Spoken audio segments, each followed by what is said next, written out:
What's up, everybody? Adam here, and welcome to the comic book haul of February the 3rd, 2016. We're going to be starting this week by taking a look at the independent books I picked up.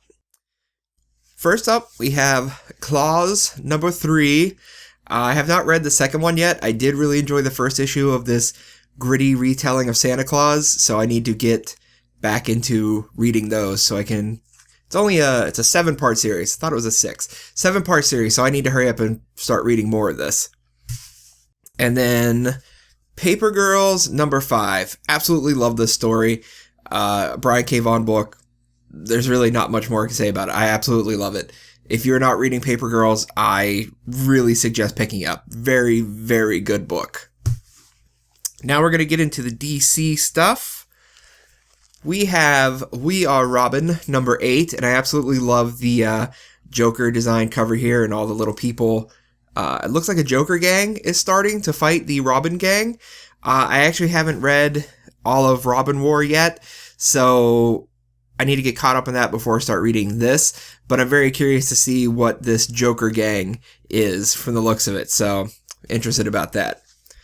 Then as usual, Batman and Robin Eternal, number 18. I'll read those eventually. And then Batman Europa number 4. Now that I have all 4 parts, I think I'm going to actually take the time to read this. I've read the first issue, loved it. I haven't really read any of the other ones yet, so I've put it off until I had all 4 parts. Now I'll probably sit down today actually and catch up on that. There's a few books I kind of want to catch up on, so that's one of them. Now we're going to get into what I picked up in Marvel this week. We have Rocket Raccoon and Groot, number 2. I have not read the first one yet, but unless they do something really bizarre, I should really like Rocket Raccoon and Groot. I don't know. Then we have, and I didn't notice it when I looked at the cover initially, so I'm pretty excited for this one actually. Amazing Spider-Man number 7, and it's got Cloak and Dagger on the cover there. Really, really like Cloak and Dagger. I don't really think they're like top tier characters. I really like them in Civil War. I really got introduced to them when I was playing the game HeroClix, and I really liked them and how they paired up together. I really like those characters though, so I'm very curious to see what's going on here in Spider-Man number 7. I also like the fact that they're kind of reversed.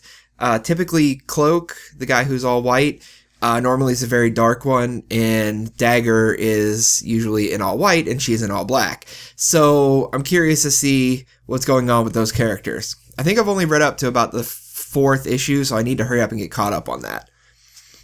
And then I also picked up A-Force number 2. I have actually not read A-Force number 1 yet, but I'm going to give it kind of the benefit of the doubt and say I'm going to like the first issue, so I wanted to pick up the second one. While I wasn't terribly impressed with the Secret Wars A-Force title, I'm still willing to give this one a shot. Then we have Doctor Strange number 5, another title I'm really enjoying, and I think we're wrapping up pretty much the first part because I saw an ad saying that issue 6 is starting a new story arc, so we'll see how things wrap up in there and continue forward. And then my favorite Avengers, and I think it's the only Avengers title I'm going to continue picking up, Uncanny Avengers number 5. I thought I read the 4th issue. I may not have, or I may have missed something when I read it, because I started reading this one, and it had concluded the whole Inhuman plant thing. So I'm starting to think I may have not actually read the 4th issue, and I stopped after reading about 1 page of this, because this doesn't make much sense to me. But it does give me a lot of faith and hope and joy in it because it says how Cable actually decides to stick around. So that's really all I wanted from it anyways, was Cable sticking around. So that brings us to this week's comic book pick of the week. It comes from Marvel Comics. Let me see who all is involved. Not invited. Involved. I want to make sure I get names right. That's really what it boils down to. Brian Michael Bendis writing and Sarah Pachilli the artist. That title is Spider-Man number 1. This is a book I really was looking forward to because I absolutely love Miles. I was a little hesitant only a couple days before it came out, because I saw the interview with Bendis talking about how he was really excited about this title because it was pushing diversity. And, maybe that was taken out of context or something. That kind of made it be like, so are we focusing on it because of the diversity, or is it going to be a good title because it's Miles? Like, I don't care about the diversity. Like, yeah, he's black, but that's not new. Maybe in Ultimate Spider-Man when he came out, yeah, it was new then, but that's not new now. But I read it, really, really enjoyed it. Stays very true to the Ultimate Spider-Man feel of Miles being in charge of Spider-Man. I love the fact that I'm assuming it's going to be the cover for the next issue. He is holding Cat's shield. That actually plays into this issue a little bit.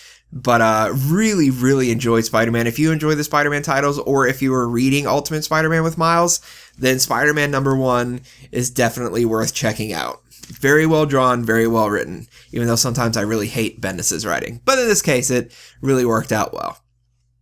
But that is everything I have for you this week. Everything I have for you this week, guys. As usual, I'd love to hear from you. Tell me what you're reading. Put it down in there. Other than that, until next time, this is Adam, signing off.